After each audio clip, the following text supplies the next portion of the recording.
Bueno, alguna hermana o hermano que desee orar lo puede hacer para comenzar. Vamos a orar, hermano. Amén. Amado y santo Padre, que su morada es en la altura de los cielos, glorificado sea su nombre desde ahora y por la eternidad. Agradecido de usted por todas sus bondades recibidas hasta este momento y por la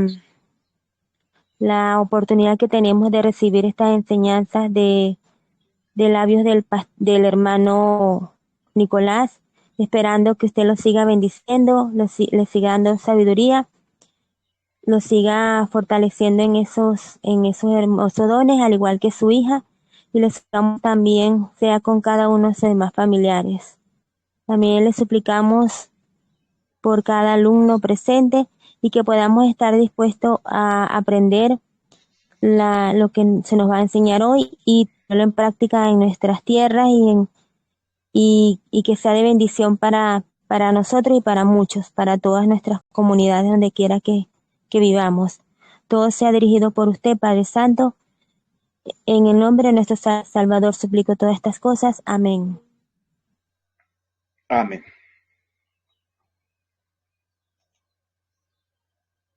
Bueno, como habíamos quedado en la clase anterior, estamos estudiando sobre el plátano. Vamos a compartir pantalla.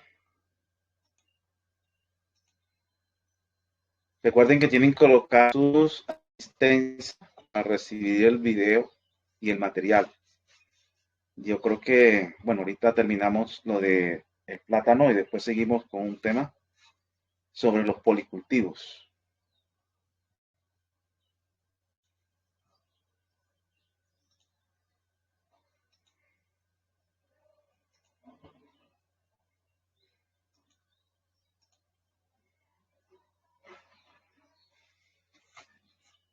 Bueno, creo que están mirando la diapositiva. ¿Sí se nota? Sí, profesor, sí la vemos. Bueno, gracias.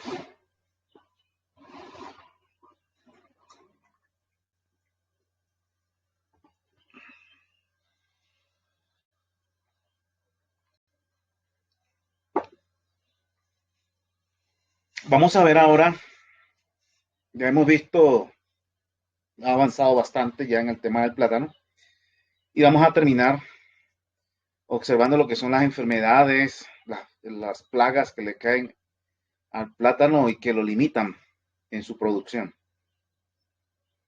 Eh, bueno, una de las más populares es la cigatoca negra. La cigatoca negra le da estas características al banano o plátano. Es una enfermedad causada por un hongo ascomiceto, y siendo esta una de las enfermedades del cultivo del plátano más contraproducente, ya que este hongo produce un rápido deterioro del área foliar, o sea, afecta mucho la parte de la hoja, y eso pues reduce la fotosíntesis, y la fotosíntesis, como ustedes saben, es el proceso por el cual la planta fabrica su propio alimento a través de luz solar, agua, dióxido de carbono. Y esto hace que ocasiona una maduración prematura de la fruta. La fruta se madura antes de tiempo, y lo cual pues va a disminuir la calidad y puede provocar pérdidas del 50% o más en el rendimiento. Entonces hay que tener mucho cuidado con esto, y es la enfermedad más limitante del plátano, que afecta a las hojas y se caracteriza por la presencia de rayas y manchas de color café a negro, como la que ustedes están viendo acá, y está fuertemente marcada por la parte inferior de la hoja, principalmente. Y va produciendo un secamiento, y la muerte de 3 a 4 semanas después de la aparición de los primeros síntomas ya comienza a producir ese secamiento y esa muerte de la hoja, lo cual pues va a limitar el proceso de fotosíntesis, generando entonces esta situación. Ahora, el primer síntoma de la enfermedad es la característica pizca, que es como una cosita ahí que está apareciendo, una pequeña mancha amarilla que aparece, y luego las manchas necróticas quiere decir de que mueren, necrosis es muerte, especialmente en las hojas que son más jóvenes. La enfermedad se comienza a diseminar o se propaga por medio del viento, porque es un hongo. Las esporas pues son tratadas por el viento, por la lluvia y el traslado de hojas por el hombre y el agua de caños o de ríos. El ataque se incrementa en épocas de lluvia, cuando la humedad en el ambiente es mayor.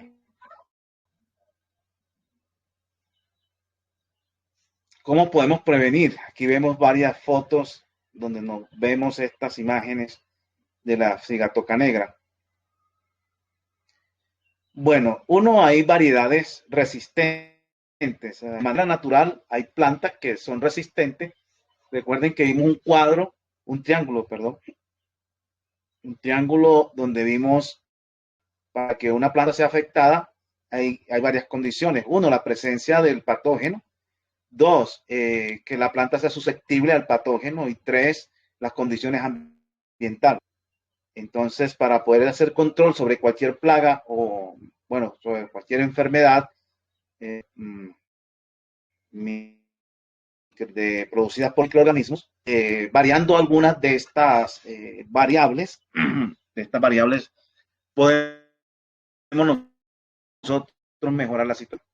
Entonces, usted puede utilizar algunas variedades que son resistentes a la cigatoca negra de manera natural, de bananos, de plátanos. También eliminar y destruir el material vegetal contaminado, o sea, todo lo que ya está contaminado, usted hace sus podas, apenas vea, ahorita vamos a ver algunas cosas que se pueden hacer cuando ya está iniciando el proceso de la poda, se hace unos cortes de la parte afectada. Entonces, se elimina y se destruye el material vegetal contaminado. Si lo podemos quemar, mucho mejor, para que las esporas pues sean quemadas. Mejores formas es mantenerlo, hacer control por sojes, cirugías y despunte. Ejemplo, mira, si usted comienza a revisar su planta desde que está pequeña, usted va mirando las plantas, va mirando, y cuando ya le aparecen los primeros síntomas, que son unas manchitas amarillas, usted puede hacer una cirugía, que es esta. Si aquí están las manchitas, como están gráficamente acá, usted hace un corte aquí, un corte acá, y arranca este pedazo de acá y deja la hoja que siga así. O si está en las puntas, el problema, como acá, aquí se hizo un despunte, se cortó la hoja y esa parte, lo ideal no es dejarla aquí. ¿Por qué? Porque si por el agua, por el viento, puede volar y contaminar las demás hojas o plantas que están alrededor. Y el otro es deshoje, siempre estar deshojando las hojas que ya no son útiles, que han perdido su situación o que ya están contaminadas. Usted la va a cortar y tiene hongos, mejor es llevarla y quemarla por otro lado. Esa es una manera de ir controlando el desarrollo de esta. Las bacterias son el principal mecanismo de control biológico empleado para controlar la cigatoca negra. Hay un control, las bacterias con mejores resultados en el control de la enfermedad de cigatoca son la especie Bacillus. Por ejemplo, el Bacillus subtilis es una bacteria que se utiliza, así como ven ustedes acá, a través de bombas para fumigar.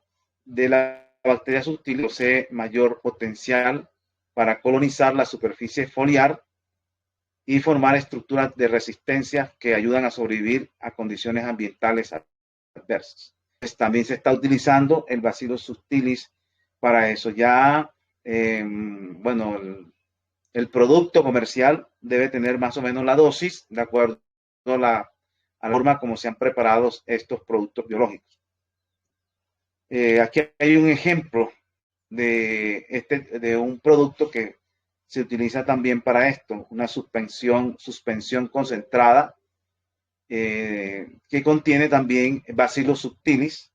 Aquí también tiene otro tipo de Bacillus, Amylofaciens, y es un producto comercial. La dosis es 1 litro por hectárea que se utiliza del producto. Iniciar aplicaciones cuando se observen los primeros síntomas de la enfermedad, realizando una aplicación cada 15 días. Bueno, puede ser que en su país no esté este producto, pero pueden haber otros productos agroecológicos que contengan el Bacillus subtilis, y por ejemplo, combinado con ayuda en el control de la cigatoca negra.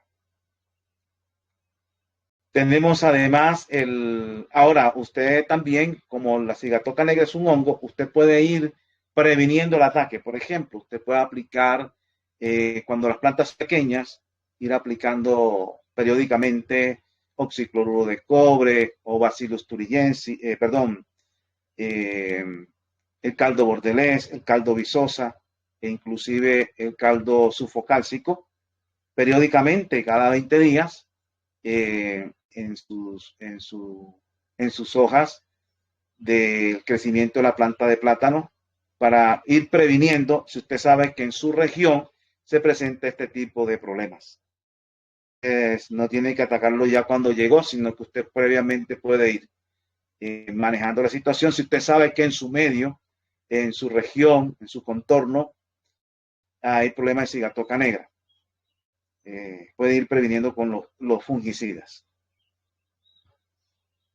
Tenemos también otra enfermedad, la Ralstonia solanacearum EF. La enfermedad se llama moco o maduraviche. Como el nombre lo dice, maduraviche quiere decir que madura antes de tiempo, o que no madura bien, sino que queda como maduro, pero no maduro. Queda biche. En algunas regiones la palabra biche es que no está maduro. Entonces este queda como maduro, pero como biche. Se llama también moco. La Ralstonia es una bacteria, así que el moco maduraviche es una enfermedad bacteriana.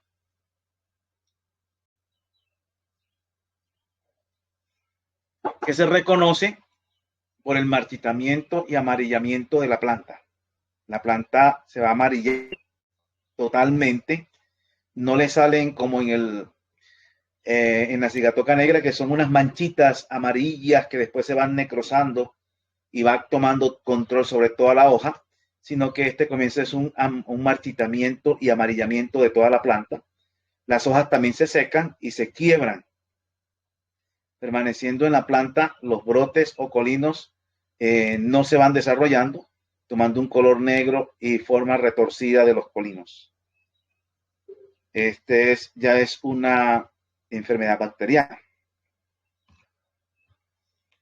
Los bordes de las hojas también, como ven ustedes acá, se van secando los bordes de las hojas, seguido también de una franja amarilla, y se presentan racimos con dedos deformes. Los dedos de los gajos son deformes, que maduran antes de tiempo, y un anillo negro. Cuando usted parte el banano o el plátano, usted va a notar que tiene un anillo negro, de color negro entre la pulpa, y la cáscara segrega un líquido viscoso que da el nombre a la enfermedad de moco.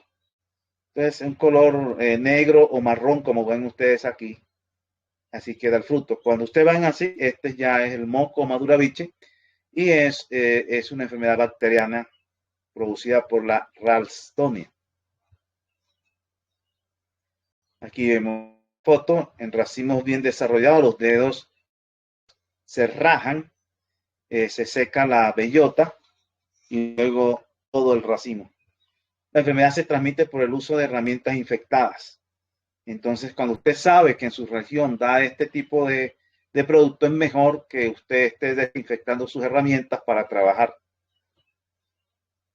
También por medio del agua del caño, canales y ríos, por insectos que se alimentan del néctar, por residuos de cosechas, por malezas hospederas de la Ralstonia y por colinos provenientes de plantaciones afectadas. O sea, cuando usted trae colinos de otra parte, ya viene con esta bacteria. Por eso siempre que vayamos a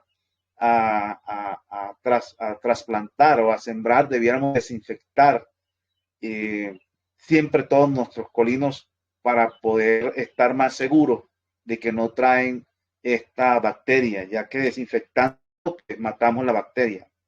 Antes de sembrar el colino hay que desinfectarlo. Entonces, de esa manera estamos previniendo. También lo trae algunos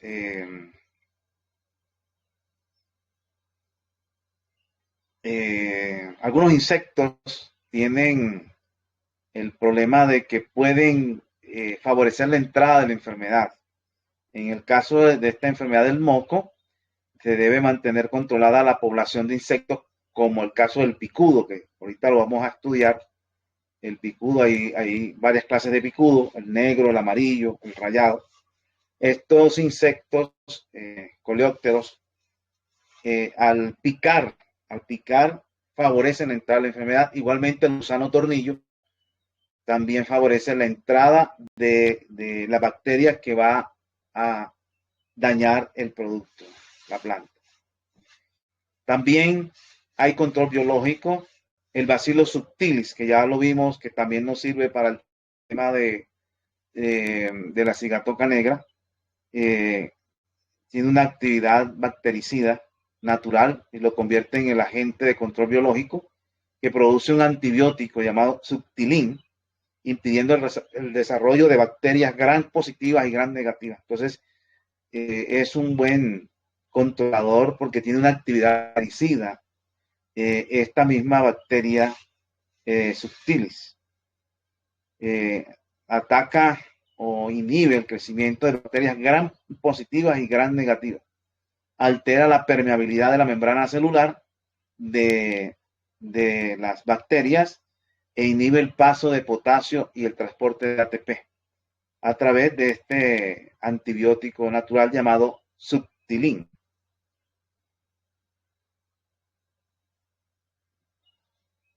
El oxicloruro de cobre es un tema que está en estudio. El cobre inactiva la mayoría de enzimas y coenzimas, desnaturalizando proteínas y dañando el metabolismo del patógeno. Además, dicho agente crea las condiciones para que el medio tome un pH básico, poco propicio para el crecimiento bacteriano. Entonces, se puede utilizar oxicloruro de cobre como preventivo también. Antes que llegue la enfermedad, sabemos que tenemos este problema. Entonces, por lo tanto, desde la desinfección del colino antes de sembrar, ya debemos ir previniendo, tratar de traer de lugares que no son contaminados por la bacteria, hacer la desinfección y podemos ir haciendo también una especie de prevención en los oxicloruro de cobre y evitando también los insectos que acabamos de ver. Viene otro problema que se presenta, otra enfermedad, es la pudrición acuosa del pseudotallo o bacteriosis.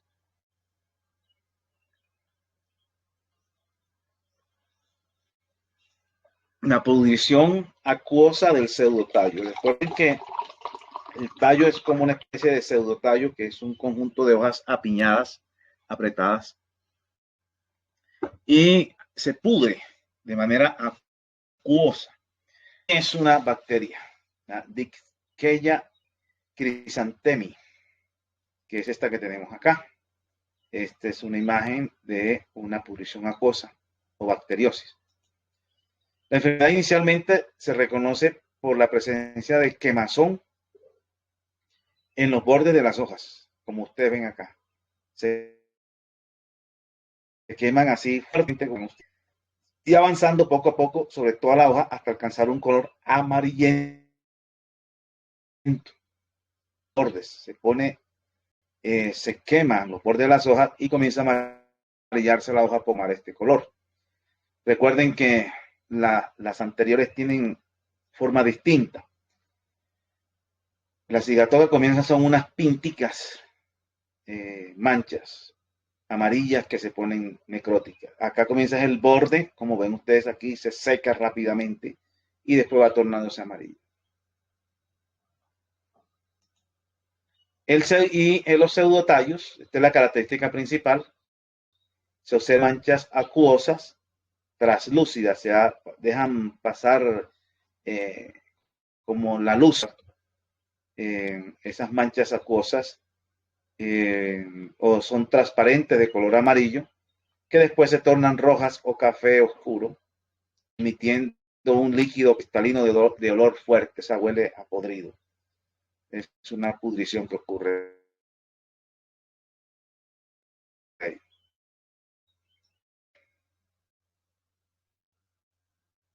Produciendo el doblamiento de la planta. O sea, la planta se dobla, se parte, porque aquí ya está podrido, ¿no? Entonces, cualquier sale algún peso mayor, ¿no? Y la propagación de la bacteriosis se debe al uso de semillas infectadas y herramientas contaminadas con mercurio. Entonces hay que desinfectar el colino antes de sembrar, hay que desinfectar las herramientas de trabajo, idealmente. Cuando se pasa de una planta a otra, también se debe a las malas prácticas culturales, como no realizar el destronque después de la cosecha. O sea, cuando usted coge un gajo de acá y lo corta ya para comérselo, tiene que tumbar todo el pseudotallo desde la parte de abajo. Ya que si usted deja esto acá, esto hay que tumbarlo y taparlo con tierra, porque esto, si usted no hace el destronque, favorece la presencia del picudo, especialmente este es el picudo rayado, este insecto que disemina o transmite la bacteria que ocasiona la enfermedad. Este picudo transmite la bacteria que produce la enfermedad. Entonces, en los destronques que hay que hacer aquí, hay que tapar con tierra porque este olor le llama la atención a él. Y también hay que destroncar porque si no destronca, viene y llega el picudo acá y trae la bacteria. Uno de los secretos para muchas de estas cosas, si están viendo ustedes, si controlamos los insectos, podemos ir controlando las enfermedades, porque ellos la bacteria traen las bacterias que infectan. Entonces podemos haciendo un control de esto, y esto se controla con los deshojes, descalcetar, que es quitarle las calcetas, y que le pegue sol directo al piso, o sea, en el suelo, que le pegue sol al pseudotallo completamente, y tener limpio el cultivo, el plato limpio, que todo esté limpio, que no tenga calcetas secas ahí, hay que descalcetar, hay que limpiar el piso, hay que podar para que entre luz y le pegue en el suelo y en el pie de la planta, porque ahí es donde está el picudo amarillo, rayado, picudo negro, y ellos traen bacterias, como estamos viendo acá. Entonces la higiene, en otras palabras, es la que permite el control sobre esto y evitamos así que nos piquen, nos transmiten la bacteria. Y también debemos hacer la desinfección. Como prevención, como medida preventiva frente a la bacteriosis, se recomienda utilizar rizobacterias en la semilla para estimular el crecimiento y los mecanismos de defensa de la planta, controlar el picudo con trampas y establecer el cultivo en suelos bien drenados. O sea, suelos que escurran con facilidad, hacer control del picudo negro con trampas, que ahorita vamos a las trampas. Y si usted ha tenido oportunidad de hacer lo que vimos inicialmente en bolsas, su semilla, que usted la ha metido en bolsa, desde ahí usted debe aplicarle rizobacterias. Las rizobacterias van a poblar todo el cormo, las raíces, ofrecen crecimiento, son sustancias, son aquellas bacterias presentes en el suelo, y son capaces de promover el crecimiento de la planta. Así que si usted enriquece el sustrato que usted tiene en la bolsa donde va a meter su colino o su semilla de plátano, si eso ya tiene rizobacteria, él va a colonizar y va a evitar la entrada de esas otras bacterias a la planta. Y controlando el picudo, también haciendo todas esas labores culturales de sanidad, de asexia que ya hemos visto. Tenemos otra enfermedad que es bastante delicada, el mal de Panamá.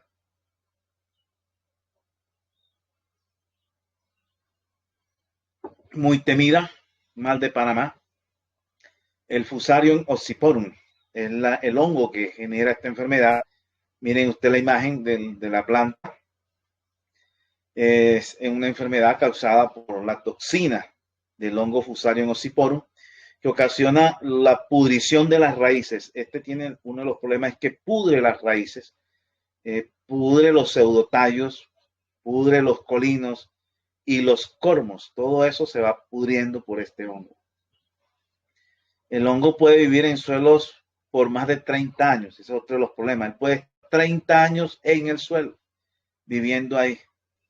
Y su propagación se da mediante semillas provenientes de plantas afectadas por la enfermedad, mecanización del suelo, herramientas contaminadas de otras partes que viene el trabajador por allá que estuvo cortando, se la trae para acá.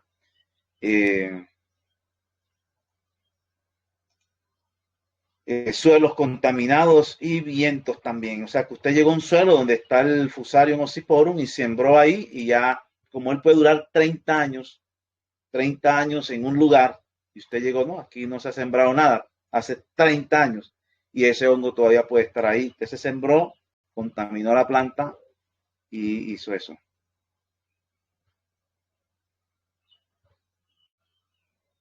Entonces, como ya hemos dicho, ese puede vivir en estado latente, o sea, puede estar vivo ahí, que no esté haciendo daño en el suelo durante unos 30 años, o hasta que se estimula a germinar por un huésped susceptible a él. A veces hay malezas que activan, estimulan a germinar la espora, y entonces ya comienza a proliferarse. Por lo general entra a través del sistema de raíces, el hongo, y viaja en los vasos del xilema. A medida que el hongo altera el sistema vascular de la planta, las hojas se vuelven amarillas y empiezan a marchitarse. Después de que el hongo termina su ciclo, la planta finalmente muere por deshidratación, porque como el hongo viaja en los vasos del xilema, comienza a afectar el sistema vascular de la planta. Y no llega suficiente líquidos a las hojas. Los principales síntomas de la enfermedad son el amarillamiento de los bordes de las hojas viejas, el cual llega hasta las venas de estas, y luego queda de color café, marchitándose y doblándose completamente hasta que quedar colgada la planta. Miren esta parte, tanto en la parte más externa del pseudotallo como en la del cormo se presentan coloraciones rojizas, como estas, coloraciones rojizas, amarillentas o púrpuras. En ocasiones también pueden producir mal olor.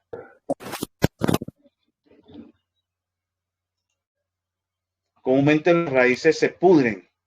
Las raíces se pudren, aunque mantienen el rizoma intacto, y por lo tanto producen brotes que más adelante se enferman.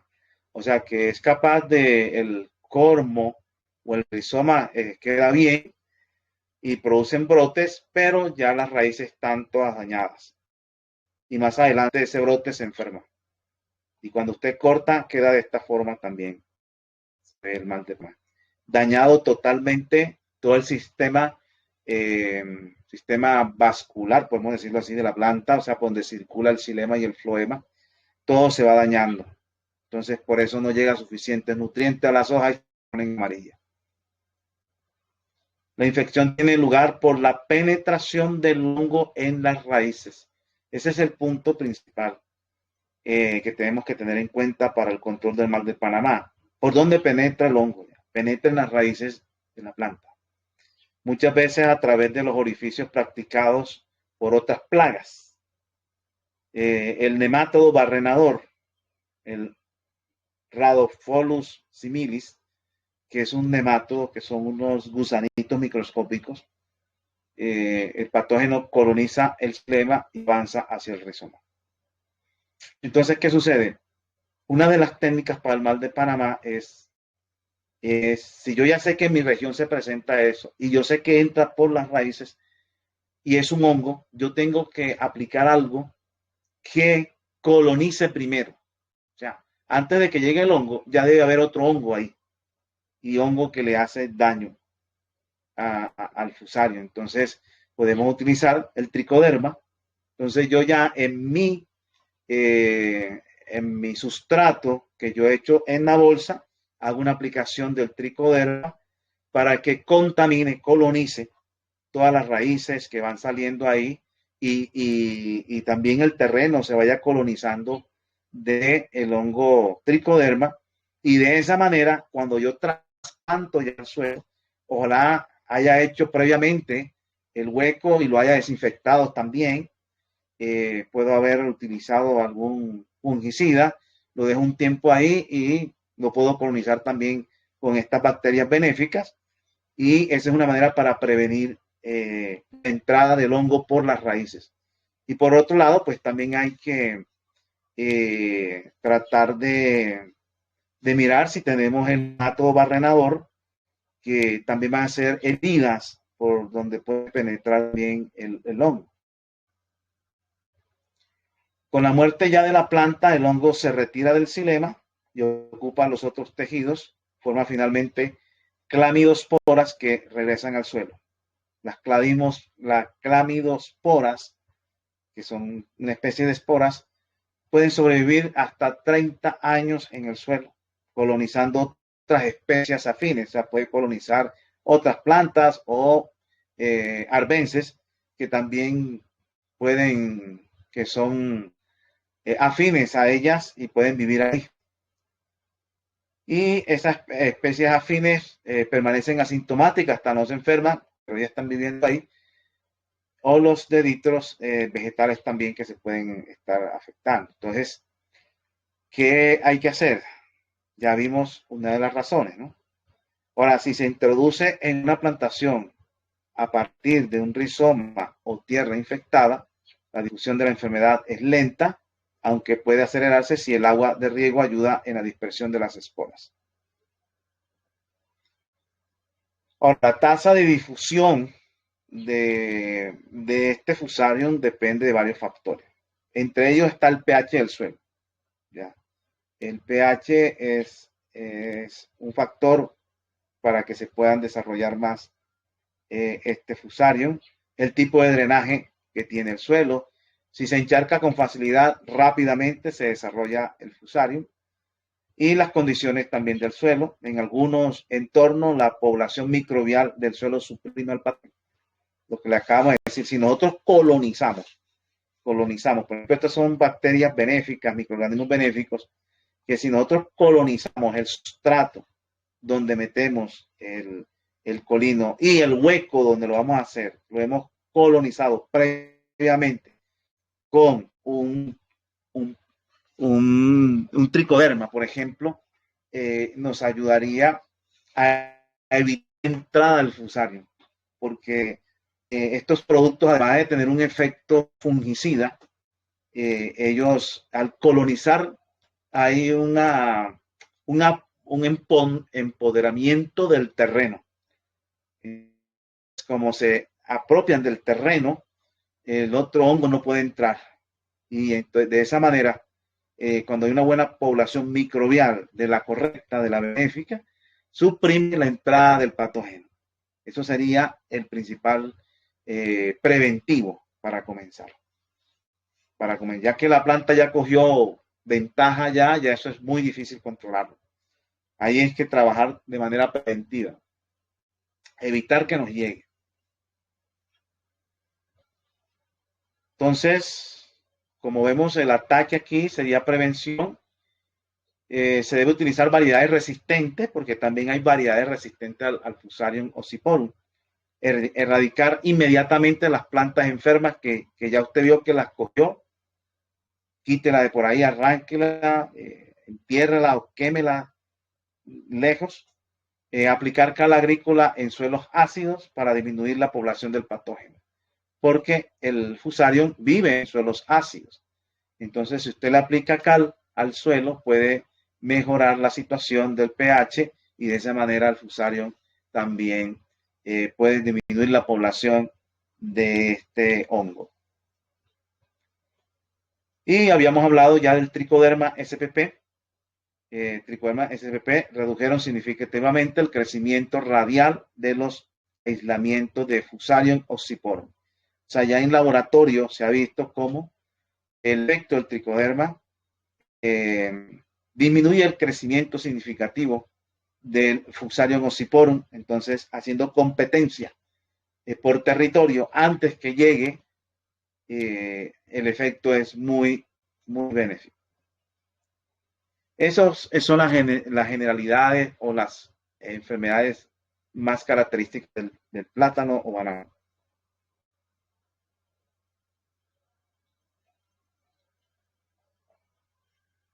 Miremos ahora las principales plagas del plátano.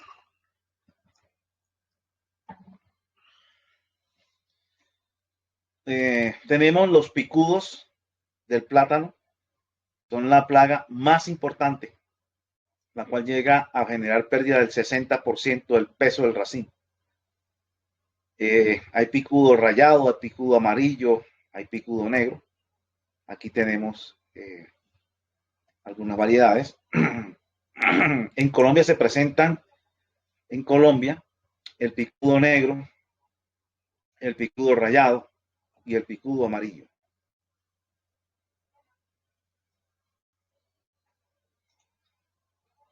El picudo negro o gorgojo del plátano es un cucarrón que se adapta a sitios húmedos y oscuros. Entonces, él le gusta la humedad y la oscuridad. Por eso, si usted limpia el plato del plátano, recuerden que es la zona del terreno alrededor de la planta, en un radio de 1 metro, por ejemplo, de está la planta, 1 metro, todo el radio. Usted debe mantenerlo limpio, descalcetar, dejar todo limpiecito, descasetar, no dejar ninguna hoja seca tampoco, deshojar, descalcetar, que es quitar la calceta, ya vimos cuál era la calceta.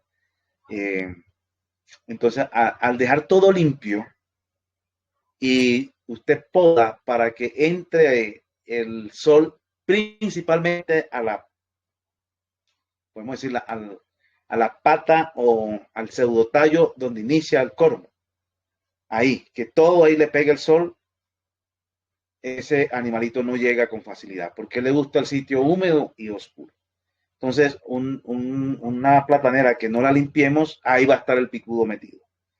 Y no solamente hace el daño de que hace normalmente él, sino que favorece la entrada de otras bacterias que van a hacer daño con otro tipo de enfermedad. Y esta plaga lo que hace es perforar el pseudotallo y el cormo de la planta, en donde depositan los huevos. Entonces, ahí depositan los huevos, bueno, mírenlo aquí. Estos son los daños que hace. Ya, perforan el pseudotallo, perforan el cormo y el pseudotallo, y fuera de eso depositan huevos ahí en donde están.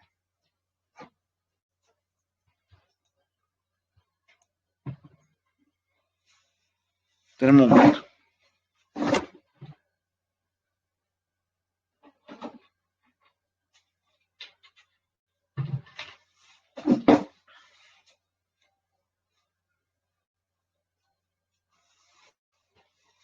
Una vez nacida ya la larva ahí, están de la planta, dejando perforaciones a manera de galerías, huecos, como ven ustedes acá, los cuales causan un debilitamiento de la planta y la exponen a la entrada también de enfermedades como el mal de Panamá y el moco.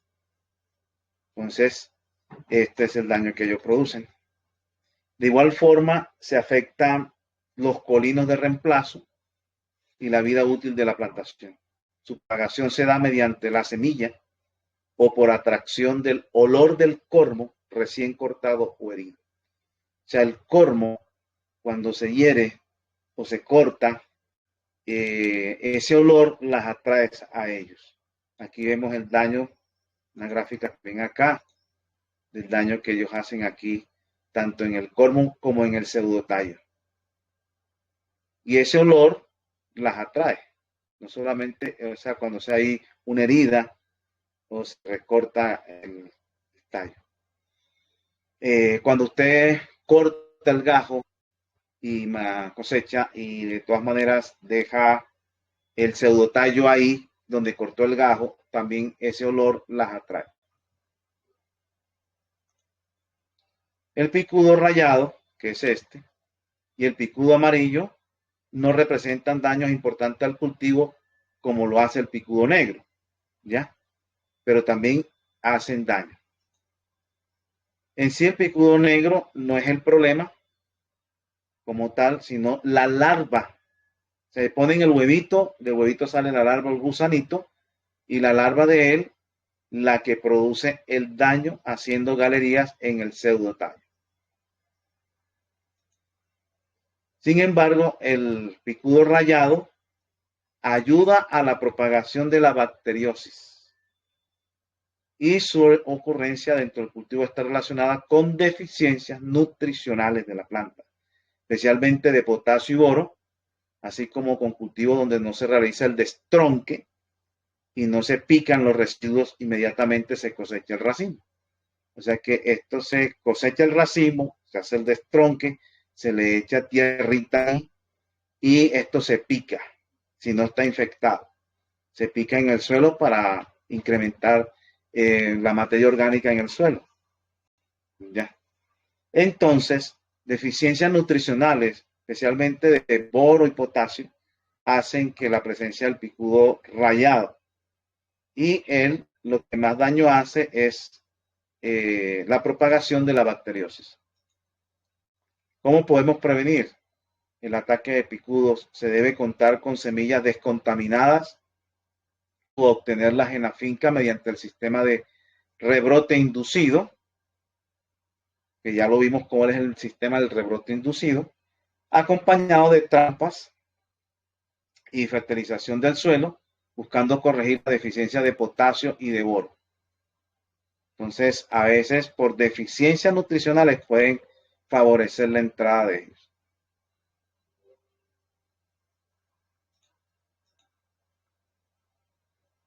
El control principal es este, mire, se hace con el desguasque o descalcetar. Es quitar esta hoja, porque estas son hojas que se van secando. La hoja más externa del plátano se va secando. Usted tiene que ver que cuando ya está secándose, usted la arranca desde abajo. Limpia todo esto aquí alrededor. Limpia, descalceta y que el sol como está pegando aquí, que le pegue el sol, haciendo podas de las hojas para entrada. Y de esa manera usted va a mantener eso limpio y de esa manera él no llega ahí con facilidad. Llega es donde no se limpia, en la mata de plátano, trayendo como consecuencias, ya ven, transmisiones de bacterias y daños también ya en el caso del picudo negro.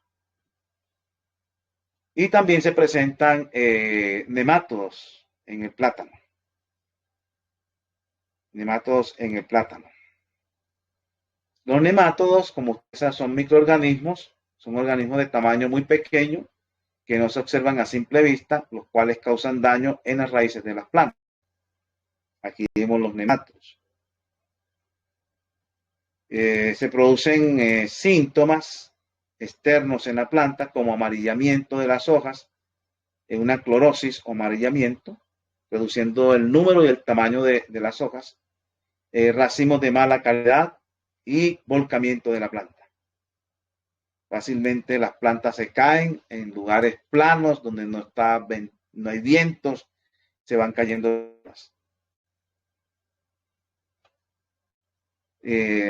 Su diseminación de un predio a otro se hace por medio de las semillas. Hay semillas que si no se desinfectan pueden llevar ya el nemátodo por ahí. Y ya dentro del cultivo se puede diseminar de un lugar a otro a través del agua, las herramientas y el mismo hombre, la ropa a veces ya viene contaminada por pues, la actividad que tienen las plantas. Ahora, independientemente de los síntomas externos, la forma de establecer con seguridad la presencia de nemátodos es mediante el análisis en laboratorio de una muestra de raíces y de suelo cercana a la planta. Haciendo análisis de eso, pues se dan cuenta si hay nemátodos o no. Y los nematodos son una plaga de gran importancia económica en razón de que atacan el sistema radicular. Eso es lo que más atacan los nematodos, las raíces. Por eso es que no tienen un anclaje bueno porque las raíces se dañan, se pudren y por lo tanto esas raíces, la planta no queda bien agarrada, se rompen las raíces y hay el volcamiento de la planta. Entonces, atacan el sistema radicular afectando la nutrición, ya que por las raíces que entran los nutrientes, y pues por eso se ponen amarillas, porque no hay nutrientes, y las hojas se ponen amarillas, y afecta también el anclaje de la planta, y por lo tanto el rendimiento en la producción. Aquí vemos cómo las raíces de las plantas por nematodos comienzan a afectar, hay postura de huevos, y cómo las raíces se van dañando por causa del nematodo. La prevención, en el caso de los nematodos, la prevención consiste en sembrar semillas sanas y evitar siembras asociadas con cultivos afectados por la plaga, como el caso también de café. Hay hortalizas que le afectan a los nematodos, cítricos, aguacate y forestales. Entonces, la mejor forma es el tema de la prevención, la desinfectación también. Puede utilizar un nematicida para, si quiere, desinfectar. Ya nosotros vimos en la clase pasada qué nematicida podíamos hacer, por ejemplo. Bueno, hemos terminado acá el tema de la planta de plátano o banano. Generalmente los procedimientos son lo mismo para esto.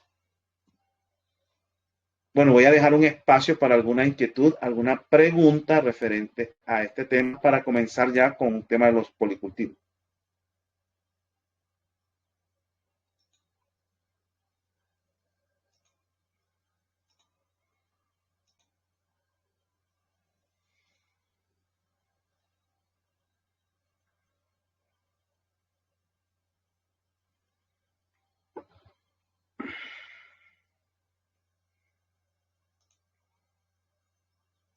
Bueno, vamos a mirar aquí en el chat.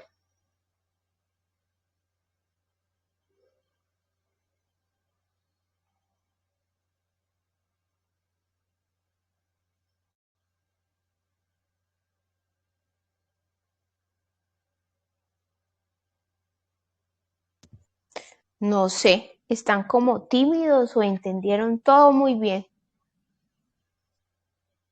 porque no hay preguntas.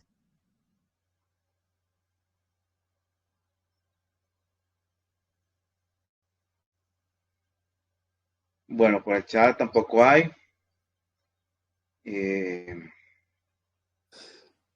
Profe, yo tengo una pregunta. Sí, hermano.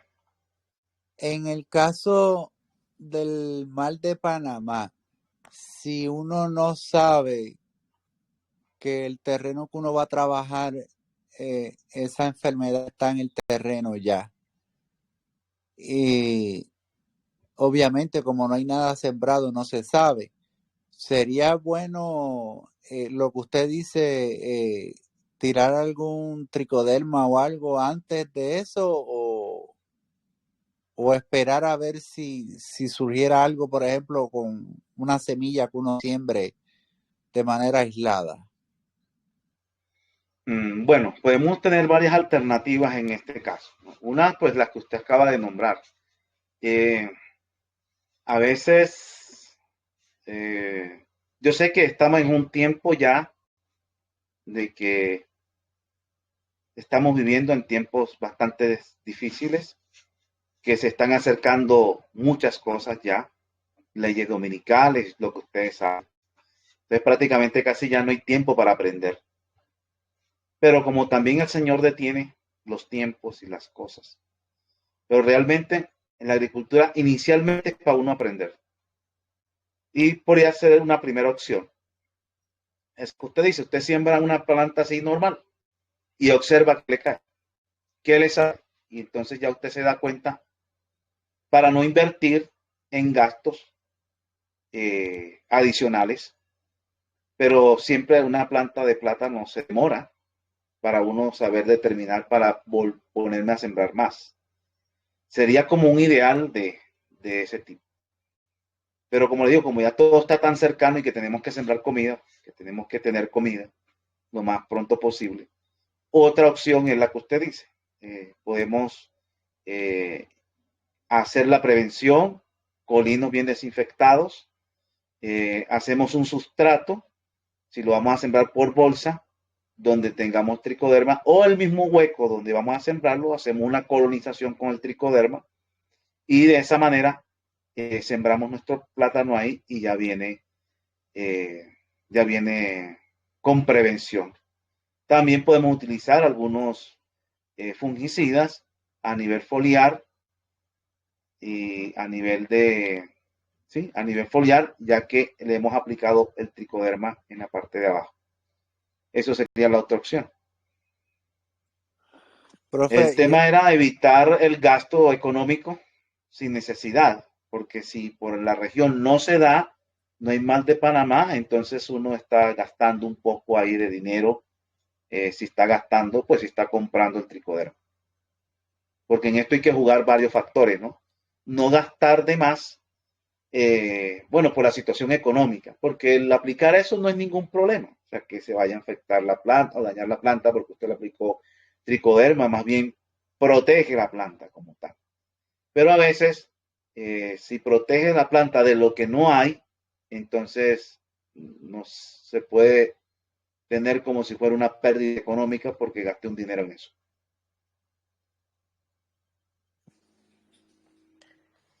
Hermano, yo también tengo una pregunta, ¿verdad? Acabo de decir algo muy importante, que ya estamos en los últimos tiempos, ¿verdad? Y cada vez se sacan cosas difíciles más y más, ¿verdad? Pero, y claro, uno está intentando aprender lo más posible, aunque habemos algunas personas que pues que no sabemos absolutamente nada de agricultura. Mi pregunta es, ¿qué posibilidad hay, humanamente hablando, de que uno alisa el campo, por decir, ya en un futuro cercano, pero que uno haga lo que tenga que hacer, pues con los pocos recursos que uno pueda encontrar, porque pues no creo que tengamos acceso a todo eso que usted ¿verdad? Nos enseña.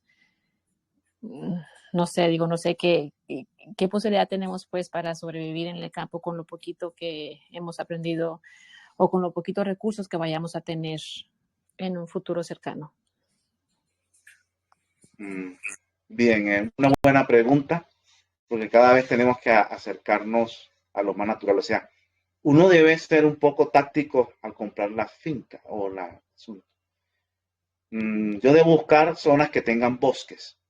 Si hay un bosque dentro de mi finca, ahí va a haber microorganismos benéficos. Entonces yo debo hacer capturas de microorganismos benéficos, reproducirlos y después de reproducirlo lo incorporo a mi terreno donde voy a sembrar. Entonces, al haber microorganismos benéficos, ellos,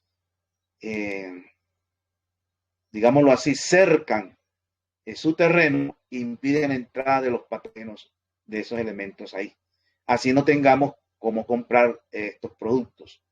Entonces, si usted logra hacer buenas inoculaciones de microorganismos benéficos capturados en su misma finca, porque tiene un bosquecito donde hay esos microorganismos, eso sería una alternativa primero. Si no tengo abonos, puedo utilizar harinas de rocas, si tengo rocas en la región. Si podíamos tener una vaca, así seamos veganos, pero que obtengamos la boñiga, de ahí podemos partir mucho para hacer algunos productos, así no tengamos para comprar los diferentes sulfatos, por ejemplo. De esa manera, combinando eso con el compostaje, de lo que hemos visto con varios tipos de compostaje, utilizando harinas de rocas, si logra tener varias rocas en su región, pulverizarlo, ahí tiene una buena nutrición. Para la primera pauta que vimos para el control de plagas y enfermedades es la trofobiosis. Una planta bien nutrida se protege ella de plagas y enfermedades en forma general. Una planta, entonces si usted logra tener la buena nutrición de la planta, va a prevenir muchas enfermedades y plagas. Si logra incorporar muchos microorganismos en ese suelo donde usted va a sembrar su cultivo, va a evitar múltiples enfermedades. Y si hacemos asociaciones de plantas como las que vamos a ver ahora, va a haber un control ecológico de la misma naturaleza de las plagas y enfermedades. Porque siempre el tema de plagas y enfermedades es un descontrol ecológico. Logrando ese equilibrio ecológico, se van a reducir grandemente las plagas y las enfermedades. Ese sería como el ideal, sin tener que comprar nada, por decirlo así. Entonces, cuando usted compre su finca, mire Yo quisiera que tenga agregarle algo más material. a eso, papá. Bueno. ¿Sí? Disculpa, que yo le quería agregar algo más, papá, que desde la experiencia hemos aprendido. Cuando vamos a comprar una finca, siempre debemos mirar qué clases de cultivos han tenido la finca.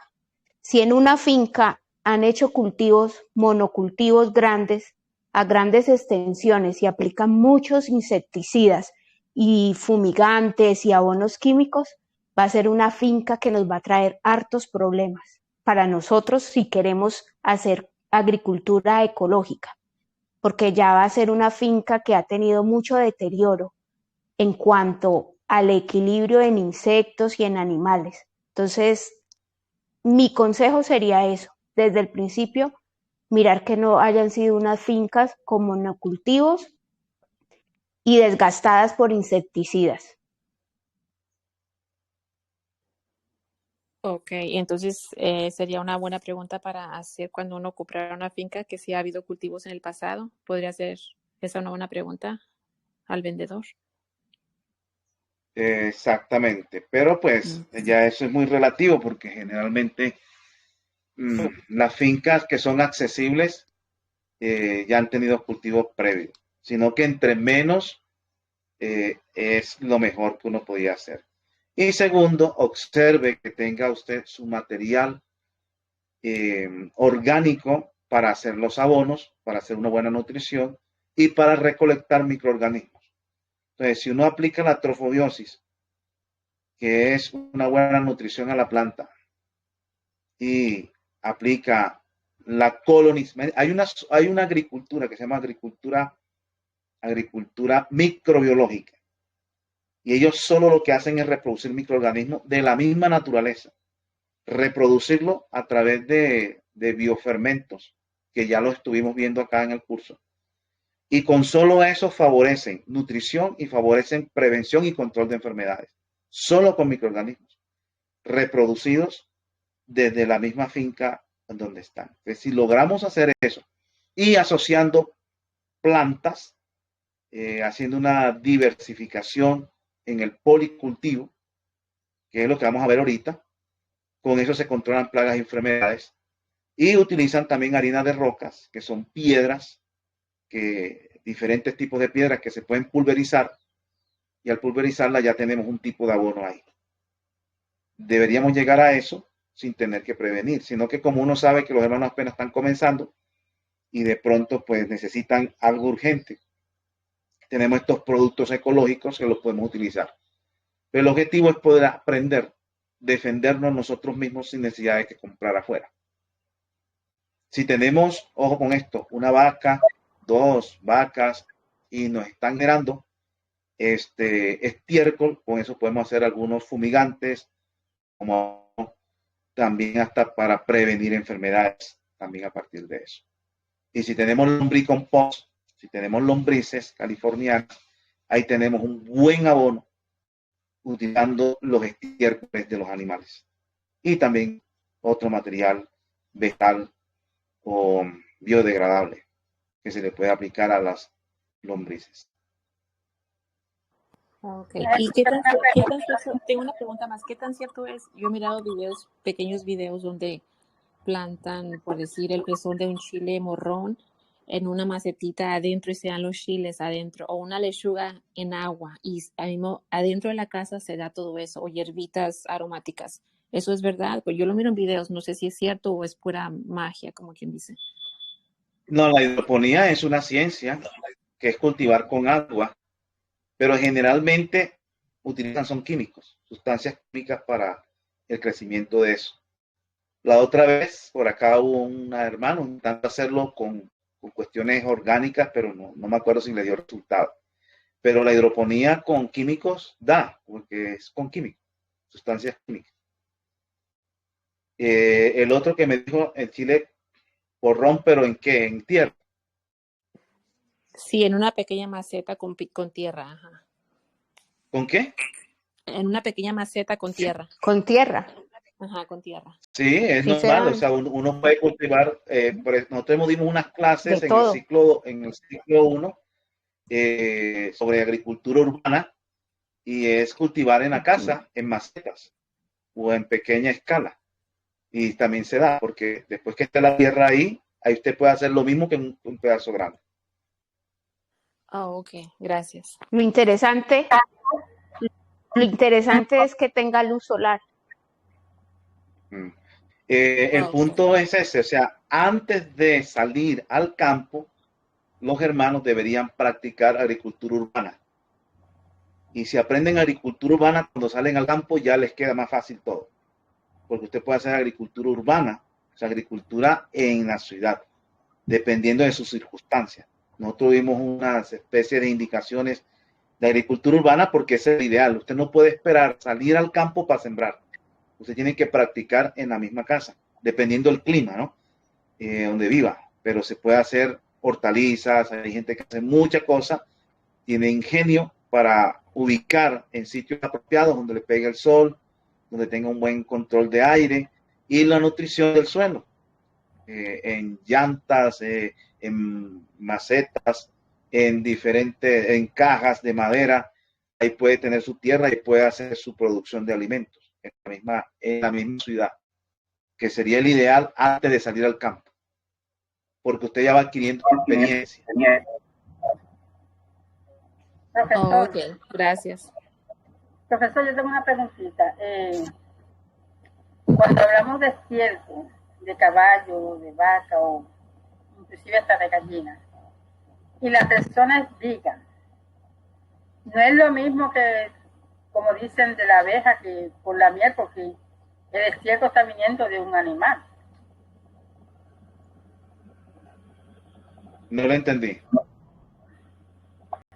Paola, ¿usted me entendió?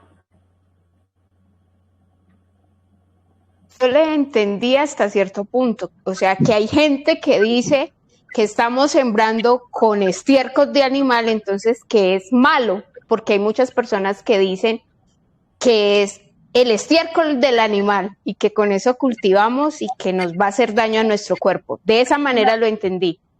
No, mi pregunta es, una persona que es vegan, no come carne, entonces, si el estiércol viene del animal y estamos produciendo alimentos con estiércol de animal, entonces la persona no podría ser vegan. Bueno, voy a hacer la aclaración. Lo que pasa es que la palabra vegan es muy amplia. Por ejemplo, los veganos, ellos no utilizan nada de origen animal por una cuestión digámoslo así, por maltrato animal. Entonces ellos no utilizan ningún animal para su utilización. ¿Ya? Entonces, un vegano es esa persona, no solamente que es vegetariano, que come solo plantas, sino que tiene la filosofía de proteger los animales y para ellos cualquier utilización de un animal es un maltrato, pero esa es su filosofía de ellos. Entonces yo por eso casi yo no digo que soy vegano, a veces lo digo como para comida, pero yo realmente no soy vegano porque yo tengo una correa y es de cuero, por ejemplo, o un maletín, yo no le cuando pensé, ay, que eso es de vaca, entonces yo no utilizo eso. Los veganos sí hacen eso, no utilizan zapatos de cuero, nada de cuero, o sea, nada de animal, porque pues, para ellos todo eso es maltrato animal. Entonces, eso es un vegano real, no come carne, ni huevo, ni queso, ni utiliza nada de origen animal, ni está de acuerdo en que se utilicen los animales para nada. En el caso de nosotros, particularmente, ya nosotros si somos veganos de ese estilo, pues está bien, se respeta que no utilice nada de animal, pero es muy difícil no utilizar nada de animal, porque por ejemplo, bueno, la lombriz, digámoslo así, la lombriz está en el suelo y la lombriz coge la tierra, se la come, defeca y sale puro nutrientes, por ejemplo. Entonces él no puede sembrar ahí porque esa es una lombriz, porque hay lombrices en el suelo y la planta está cogiendo la nutrición de ese suelo producto de una lombriz. Entonces el vegano no debería comer en el suelo tampoco, porque si encontró una lombriz ya no se puede, porque fue una lombriz la que hizo el proceso. Entonces ya son cuestiones de cada uno en su filosofía, de creencias como tal. Nosotros acá tenemos, bueno, yo no las tengo, hasta mi nieto tiene una ternera ahí de él. Y utilizamos el estiércol de eso. Yo cojo el estiércol y se lo doy a las lombrices californianas. Las lombrices californianas se comen el estiércol, pecan, y estas son en la que yo utilizo como abono en primera instancia para la huerta. ¿Ya? ¿Qué es el estiércol? Simplemente el estiércol cogió la vaca, se lo comió, hizo parte de ella en su interior, sacó algunos nutrientes, defecó, apareció ese pasto allá ya defecado y se lo pasamos a la lombriz se lo come, lo defeca y lo utilizamos y se lo echamos a la tierra. Y la tierra, entonces la planta coge los nutrientes de ahí y produce su proceso fotosintético y nosotros nos comemos esa planta. Entonces, entendiendo todo eso, cada uno determina si lo utiliza o no. Yo por lo menos no tengo problema con eso, porque yo no soy vegano. O sea, vegano en el contexto de que yo no utilizo nada de origen animal, no. En cuanto a ropa, en cuanto a zapatos, en cuanto a cualquier otra cosa.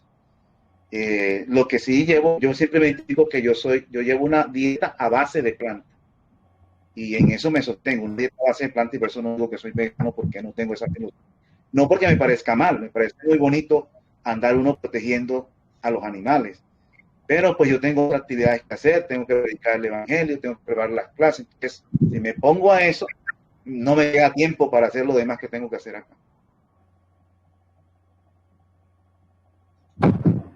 Yo quería también agregarles algo. Una vez entramos en discusión con unos profesores acerca de eso, si utilizábamos el estiércol de los animales o no. Y en esa discusión con los profesores, uno de los profesores nos dijo algo muy, muy sabio, que fue, pues véanlo de otra manera. La vaca cogió el pasto y lo estamos utilizando en descomposición. Le hizo un trabajo de descomposición en su estómago y ustedes ya van a agregar al suelo el pasto, la hierba, lista, procesada. Más fácil de que sus plantas saquen los nutrientes de ellas. Entonces lo podemos ver desde ese punto de vista.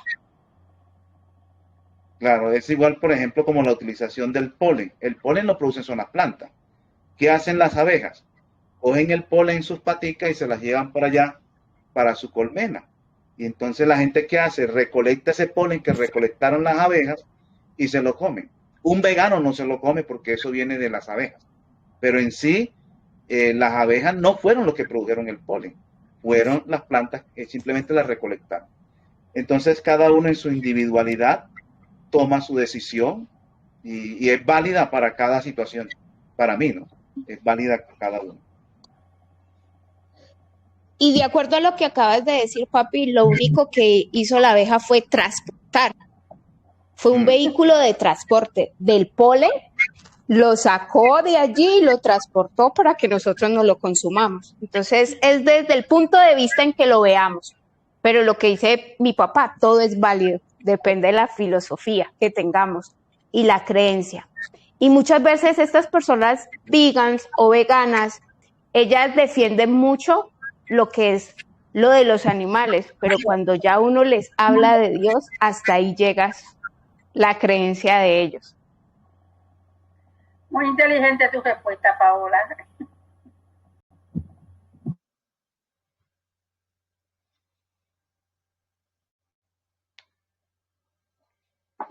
Bueno, vamos a seguir con la siguiente fase. La siguiente fase acá de la clase. Vamos a ver sobre los policultivos. Bueno, yo voy a traerles acá un tema. Espero que no sea controversial. Espero, ¿no? Utilizando un poco la filosofía. Estamos hablando de filosofía. Extrayendo cosas de prácticas que hacen otras personas. Entonces, igualmente, como estábamos hablando aquí del veganismo, ¿ya? Del veganismo yo lo que cojo, pues no la dieta con cosas que no sean animal. Eso cojo yo. Pero entonces yo no puedo decir que yo soy vegano, porque entonces si un día me ven con polen, tengo problemas. O si un día me ven que cogí una miel de abeja y me la comí, entonces tengo problemas porque eso viene de una abeja. Entonces por eso no me identifico. Lo mismo ocurre con el tema de este que vamos a tratar, que es la agricultura sintrópica. La agricultura sintrópica. De pronto alguno tenga alguna filosofía por ahí toda rara, no sé, de alguna cosa, pero yo no me voy a colocar en eso. Yo me voy a colocar en asociaciones de plantas nada más. Si lo que he estudiado de agricultura sintrópica, no les he escuchado cosas raras, no, yo no. Pero puede ser que hay algunas personas que han profundizado más el tema sobre ellos y de pronto sí le encontraron alguna cosa espiritista o algo así, no sé. Yo no he escuchado nada. Lo mío solamente es práctico, nada de ninguna filosofía. Por eso no identifico que lo que vamos a ver es agricultura sintrópica como tal y que vamos a estudiar la agricultura sintrópica, porque el título ya entonces puede dar miedo a algunas personas. Solamente vamos a ver lo que es las asociaciones de plantas que ellos utilizan. Igualmente como el tema del veganismo. ¿Ya? Generalmente no me identifico como vegano porque yo tengo un bolso de cuero o voy a comprar una correa de carrera. Yo no estoy pensando, que esa tiene que ser plástica porque no puede ser de cuero porque entonces tengo problemas con mi principio. Entonces yo por eso no me identifico como vegano, por esa razón. Porque tiene una connotación muy amplia. Lo mismo la agricultura sintrópica. Puede ser que dentro de la agricultura sintrópica haya algún concepto por ahí extraño o ajeno a lo nuestro y por eso yo no me identifico con esa teoría. No estoy diciendo que lo tenga, porque yo lo haya encontrado. Lo que he leído no he encontrado nada raro, pero hay hermanos que sí pueden decirle a ustedes, eso es pura filosofía de nueva era o de no sé qué, de no sé qué, y no sé qué. Entonces yo por eso no me identifico. Pero sí, les hablo de ello, es porque me parece justo que de algo que ellos han experimentado y no darle el crédito, ¿no? Sino que lo hago por eso. Entonces vamos a compartir pantalla para este tema. Bueno, ya tenemos casi media hora que nos hace falta. Queremos adelantándolo, entonces. Bueno. Ahí le coloqué el tipo de agricultura sintrópica. Esta cuestión, la idea, y que es lo más natural que yo creo, que debe ser así, es producir comida en la selva. Producir comida en la selva, como decía la hermana que íbamos a comprar una finca nueva, que no sabe nada, producir comida en la selva es un conocimiento muy antiguo que existía en las Américas, aquí, mucho antes de la ocupación europea. O sea, antes que llegaban los españoles acá, los indígenas producían comida en la selva. Ellos no utilizaban monocultivos, como vemos ahora, como las técnicas nuevas. Simplemente ellos sembraban en la selva. ¿Cómo lo hacían? Entonces, las actividades de producción de alimentos como práctica tradicional se unen en el territorio como un continuo bosque-cultivo. O sea, no solamente es un bosque, sino que es un cultivo. Entonces, la posibilidad de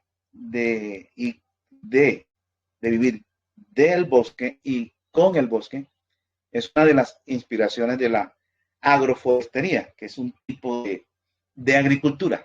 La agroforestería es vivir con el bosque y vivir del bosque también. O sea, sacarle provecho al bosque que tengo en cuanto a producción de alimentos. Vamos a poner aquí dinámicas de la naturaleza. Entonces, otra gran inspiración de la agroforestería son las dinámicas de la naturaleza. La selva está viva, llena de seres diferentes que interactúan de forma constante. A pesar del pecado, de la iniquidad y de la maldad, a pesar de eso, el Señor nos dice que debemos aprender en el libro de la naturaleza. Y a pesar que está bajo el contexto del pecado, ahí vamos a encontrar leyes, que es lo que se busca en agricultura, agroforestería o tropical. Se busca encontrar esas leyes que gobiernan ahí a pesar de que están bajo el contexto del pecado.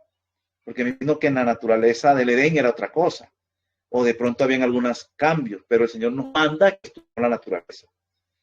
Entonces, ahí llena de seres diferentes que interactúan de forma constante entre ellos, cada uno cumpliendo su propia función.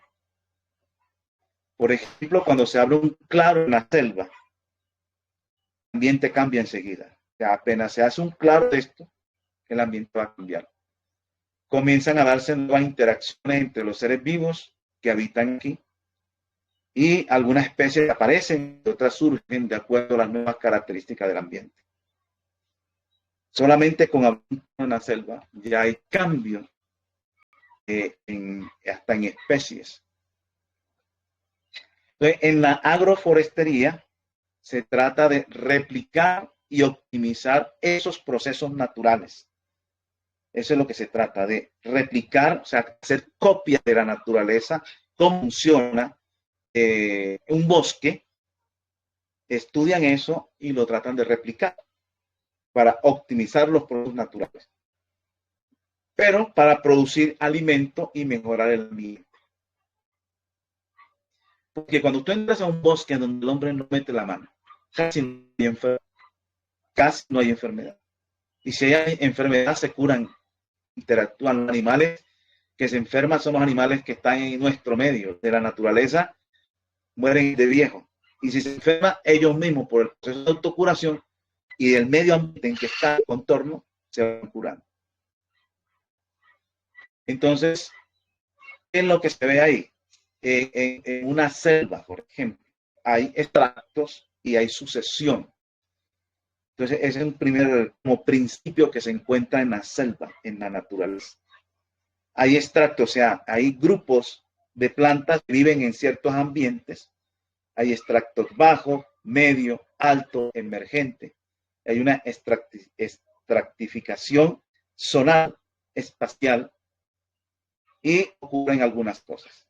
Y hay sucesiones también de plantas. En la selva, las plantas ocupan diferentes espacios. Se distribuyen en diversas alturas llamadas extractos. Entonces, como ustedes ven, aquí vemos varios. Por ejemplo, yuca, el banano vive en cierta área, sus hojas, la papaya también, la palta, la guayaba, el banano, el maíz, el coco, la palmera y los animales también. Todo eso tiene sus extractos donde viven, donde se desarrollan, donde pueden crecer. este modo la luz solar es filtrada en cada extracto. O sea, viene la luz y va filtrando en cada extracto que va pasando, va quedando sol y va pasando sol. Y va influenciando al tipo de planta que crece en cada piso. Entonces, el sol se va filtrando en cada extracto y va influenciando a cada tipo de planta en su extracto. Y cambian las condiciones del medio en cada extracto. Y ahí se desarrollan ellos. Entonces, cuando plantamos con agroforestería, seguimos esa misma organización.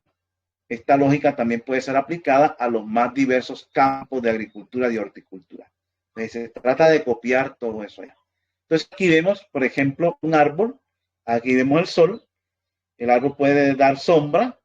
Y la lechuga está y la remolacha en un nivel, en un extracto. La berenjena es más alta, está en otro. El tomate, el maíz, igualmente pueden proteger, por ejemplo, el árbol que vemos acá. Hace un control de sombra o un control de sol y va filtrando también. Entonces, como ustedes ven, cada uno se maneja en diferentes extractos y se maneja en la parte solar, que es importante. Otro factor importante en la organización de la selva es el tiempo. O sea, lo que trata con este sistema es copiar, o sea, hacer mi propia selva, por decirlo así, pero organizada, estructurada, que yo la pueda controlar. Y ahorita vamos a ver cómo se hace. Entonces, cada planta posee un ritmo de vida, con ritmo de crecimiento diferente, y son influenciados por las características del sitio. Y llamamos a esa organización temporal sucesión ecológica. O sea, cada planta tiene un ritmo de vida, o sea, crece a cierta velocidad, dura cierto tiempo, se recoge a cierto tiempo, y entonces se cuadra el cultivo de acuerdo a ese ritmo de vida que tiene. Que cuando crezca uno y yo la arranque, le dé el espacio a la otra que viene detrás. Se busca ese sistema. Que cuando crezca una y yo la arranque, dio tiempo para que la que viene atrás haya crecido y tome posesión del lugar que dejó la otra. Aquí vemos, por ejemplo, miren, aquí vemos árboles forestales. Estos árboles forestales se sembraron a propósito, planeados, y junto con hortalizas. Es el ambiente forestal de árboles mezclados con hortalizas. Como ven ustedes acá, asociaciones de hortalizas. Vemos aquí lechugas. No veo muy bien, pero creo que estos son tomates. Por este lado hay alberjas, por aquí hay brócolis, coliflores, y hay mezclas con árboles también organizados de esa forma. Entonces, se ve entonces el primero que vimos fue los extractos que hay. Y segundo, que son los espacios a nivel de aire en que se mueven o se desarrollan las plantas. Y tenemos la sucesión ecológica, que es que cuando una planta muere o se arranca o se cultiva o se cosecha, viene detrás alguien también a reemplazarlo ahí. Entonces ya vemos estos principios que se sacan del medio ambiente o de una selva o de un bosque. Tenemos los extractos, la sucesión y el manejo de ellos. Aquí vemos una gráfica, por ejemplo, miren, aquí hay un árbol forestal, aquí hay plátano o banano, aquí por este lado hay yuca, hay maíz también, berenjenas, esto se llama kel, y también hay algunas plantas con flores, podrían ser girasoles, por ejemplo. Aquí tenemos las camas organizadas, donde tenemos también árboles frutales y también árbol maderable. Entonces, todo esto hay que tenerlo en cuenta. Es de mucho cuidado, de mucha dedicación, hay que tener gente para hacerlo, hay que estar metido en esto porque la agricultura da tiempo, pero es una orientación que podemos hacerte para eso. Entonces, La planeación de la agroforesta debe considerar los extractos y las sucesiones para combinar las plantas deseadas. Para hacer combinación de plantas hay que tener los extractos en que se mueven ellas y la sucesión de ellos. Mientras las papayas, los bananos y otros árboles crecen, es posible cultivar plantas que necesitan de más sol, como el maíz, como el frijol y la yuca, por ejemplo. Entonces, mientras yo tengo mi mata de papaya y tengo mis bananos y otros árboles que pueden ir creciendo, mientras eso, yo puedo tener en medio de ellos tomate, maíz, frijol, yuca, que necesitan de más sol y que esas plantas no me van a tapar maíz ni yuca en el momento de que están desarrollándose, porque están pequeños, están en proceso de crecimiento. Entonces, cuando podamos las bananas o los plátanos, facilitamos nuevamente la entrada de luz solar, así podemos continuar con el cultivo de plantas que necesitan más luz. Entonces, si yo tengo yuca a los lados, por acá, debo ir podando para que le entre luz a la zona donde están las yucas. Y a lo largo del tiempo, el agricultor puede optar por manejar el lugar, escogiendo las plantas que él prefiera y colocar las podas en el terreno como fertilizante, teniendo en cuenta pues que no tenga contaminación ya de las diferentes enfermedades, cigatoca negra, el moco o el mal de Panamá. Entonces, de esta manera, el ambiente se enriquece y crecen otras plantas. Miren, por ejemplo, aquí tenemos el banano y tenemos el maíz y tenemos aquí una era ya de hortalizas, también variadas, y aquí tenemos otras. Esa es como la idea. Y también se pueden sembrar algunos árboles, por decir el matarratón en Colombia, en la costa colombiana, lo podemos sembrar, nos va a dar materia orgánica, nos va a dar formación de extractos y todo ese ambiente.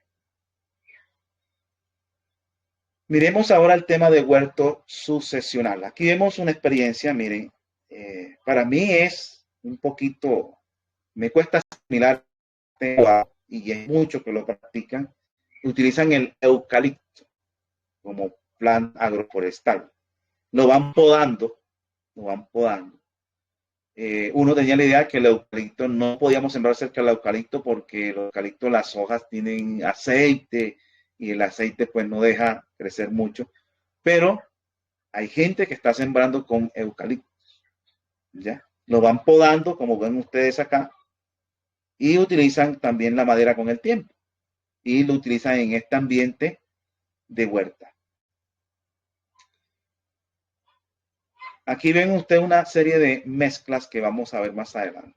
En agricultura sintrópica, las mezclas, a diferencia de el tema de este otro tipo de agricultura que es que tienen en cuenta las combinaciones porque hay unas que afectan a otras, aquí ellos no tienen que ver con eso. Las mezclas no lo hacen porque esta planta no se puede mezclar con esta porque le hace daño, no. Acá lo hacen es por el tema de sucesión, el tema de extracto, es la elección para hacer los huertos, no porque una planta le hace daño a la otra. Para ellos acá no utilizan ese sistema, no lo utilizan, no como en la alelopatía que sí están pendientes de que esta planta no se puede dar con esto. Nosotros como estudiantes debemos probar a ver cómo nos va, aplicar un tema al otro y de esa manera nosotros vamos construyendo nuestra propia experiencia. Esta es como la salud, como todo. Uno va probando su propia experiencia y se va dando cuenta si le hace daño o no le hace daño. Para lo de esta agricultura, ellos no tienen que ver con eso. La combinación es dependiendo de extracto y de la sucesión que se va haciendo. Por ejemplo, cuando se comienza un huerto experimental, combinamos plantas de diferentes ciclos de tiempos de vida y de extracto de piso donde se desarrolla para aprovechar al máximo las camas de cultivo. ¿Ya? Aquí vemos este huerto que apenas lo están comenzando a hacer. Después de 30 días de la siembra, las plantas de crecimiento rápido ya ocupan la mayor parte del espacio y protegen a otras plántulas que crecen más lento.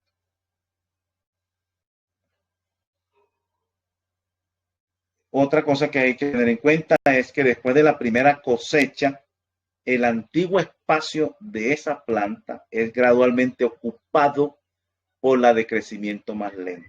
Entonces, en las combinaciones, ellos tienen que ver ese eso, la sucesión y los extractos. Por ejemplo, hay una planta que usted cosecha primero, pero que tiene una velocidad de crecimiento mayor y que se cosecha primero. Usted tiene que sembrarla con una de crecimiento más lento y que cuando yo arranque, coseche la planta que crece más rápido, la otra que viene ahí ocupe ese espacio. Como va de crecimiento más lento, vaya ocupándolo. Entonces, arranqué esa, la ocupó, ocupa el espacio después que ha sido cosechada. Eso es lo que ellos tienen que ver o lo que miran ahí en agricultura sintrópica. Es que cuando usted, la otra alcance cierto nivel, no tape a la otra, sino que la otra se quita porque se cosechó y ese espacio lo tomó ella. Esa es una de las cosas que tienen que ver. Esto, que después de la primera cosecha, el antiguo espacio de esa planta que usted cosechó gradualmente va siendo ocupado por la de crecimiento más lento.